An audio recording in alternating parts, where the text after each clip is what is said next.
Here at the 3-yard line. A gain of 7 yards. It's now 3rd and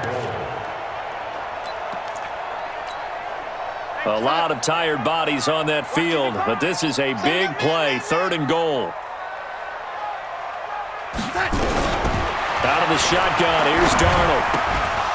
And he will not be able to hang on through the contact. It's incomplete. The coverage strong, and now it's 4th down. You can tell they were hoping for a flag there offensively. Several on the sideline motioning. Hey, why not a penalty? Why not a penalty? What did you see? Yeah, I think you've got to let them play, and the officials are instructed. If there's contact coming from both sides, no flag. Let them fight it out. And forces 4th down. But from a defensive perspective, though, I think maybe they're saying, hey, we did what we needed to do, kept this a one-score game. Yeah, without a doubt, because they were able to bleed some time off the clock, right? Put themselves in a good position, but it's not out of reach yet, okay? Being able to hold them to a field goal means that they do have a chance to come back and win this game. Heading out as the Cleveland offense now as they get set to take over here. And hoping to do better than they did their last possession when they punted the football. Appeal to the vanity of your offensive line. Tell them that they control your fate. Leverage guys. Win the line of scrimmage. If you do that, you start to win 1st down. You win 2nd down.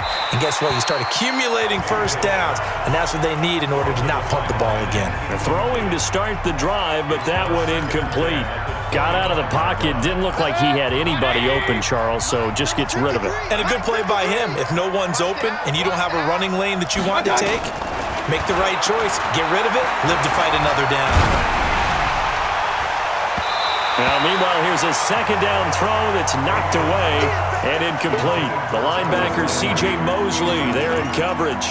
When you see passes knocked down by those guys I call the frustrated fullbacks, the linebackers, you know that in their zone coverage, they were able to drop, see the ball thrown, and react to it very quickly. To throw, Mayfield underneath for Johnson. And a good job defensively. They stop him short of the 1st at the 32. Give him 6 on the play, and that's going to make it 4th down. Everyone's got to be able to catch the football. Doesn't matter what position you play, but if you're on offense, be aware, a ball may come your way. And that one hits a little too close to the goal line, and it continues into the end zone for a touchback.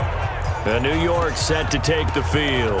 They're holding on right now to that slim advantage in a one-score game, and you hear a lot about 2-minute offense and 4-minute offense. Obviously, the 4-minute offense applies here. How do they run that effectively? Yeah, really what the 4-minute offense is you're just trying to grind the clock. So you want consistent gains, steady gains. Doesn't have to be big plays, but it has to be plays that gets 1st downs and keeps the ball away from your opponent. But certainly throwing the ball is in the mix here. It certainly is. Just make sure that you're careful with it.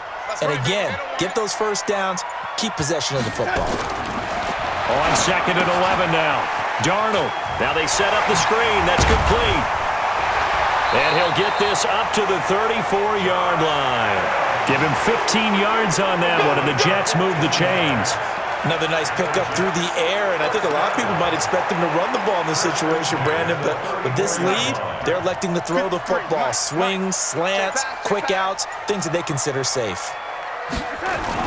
On 1st down, Thomas. He'll get about 4 as he's past the 35 to the 38-yard line.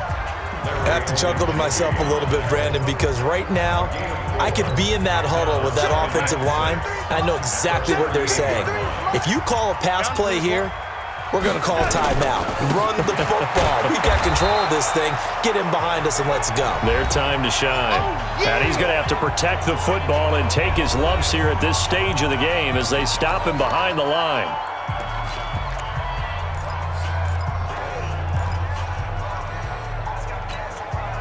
So it's Jets football as we get you reset here. And let's see what they've come up with offensively after having time to talk it over. 51, Mike 51, and watch the lane.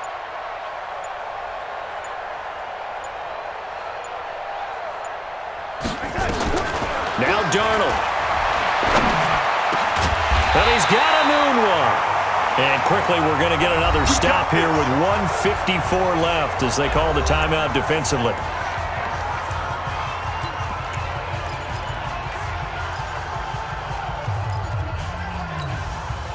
Not totally home free yet, but it's looking good as they come up 1st and 10. And they'll run it here with Adams. And he's got this down to the 35. Now the Browns signal for the second of their timeouts. And they'll be disappointed to have to burn one there after giving up the first down. Ball up to the 35 now as they come up on 1st and 10. Once more, Adams on 1st down. The Browns will quickly use their 3rd and final timeout as they'll talk things over prior to this upcoming 2nd down play. So they come up on 2nd down. If they can get another run like we just saw, would likely put an end to this thing. A carry for Adams. A minimal gain there on the 8th play of the drive. Brandon, one thing about blitzes, they really confuse offensive linemen at times, and what you have to do is lock in on the guy right in front of you. If you don't, you saw the end result. Defensive tackle ended up making the play.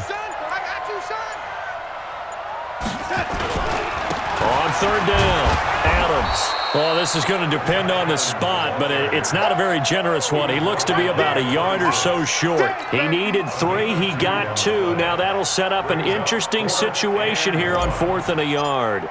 I know the scouting report on him is that he doesn't possess the eye discipline to be an elite linebacker, and what that means is his ability to read, react, and make a play. But on that one, he looked like one of those guys. So barring something extraordinary here in the closing stages, that field goal should just about put this one on ice. Yeah, they've got to find 2 scores. So, we're not going to exactly move it over there yet.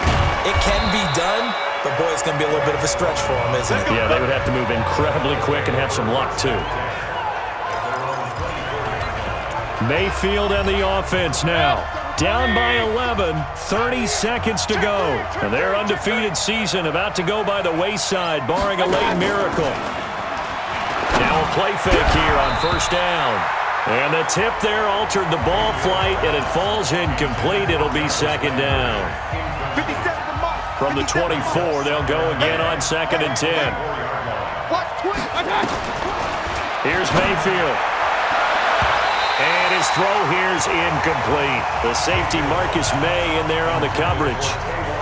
When I watched that play, I thought about what my coaches had told me in the past. The biggest teaching point, get your head around. Locate the football so you can make a play on it while it's in the air. That's exactly what he did there. That was nice. And now the 3rd down throw incomplete as well. This defense was definitely alert to the possibility of the deep ball, and they were more than ready for it. They've got the lead, 4th quarter. Maybe can expect more passes like that downfield. Throwing, Mayfield. He's going to let it fly. And that's going to be incomplete. 12 seconds left. They had to go for it with such little time remaining, and the Jets are going to get the football here in great field position.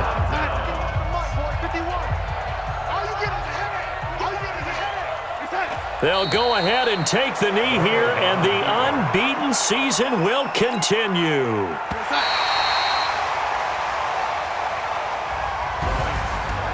Well, Charles, it's one thing to win. It's another thing to win and put up the amount of points that they did.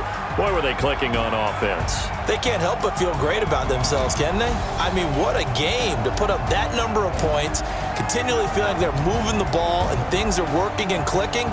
They think that they can bottle this and carry it with them. And as an offensive coordinator, you just don't think you can do anything wrong. Whatever you call, run, pass, it's all going to work. That's called being in the zone. So for the Jets, they remain as hot as anyone, 6-0 now through the first month and a half. And they'll get to stay home again next week. Meanwhile, for the Browns, they taste defeat for the first time this season as they drop to 5-1. And they'll try to rebound next week on the road in Nashville.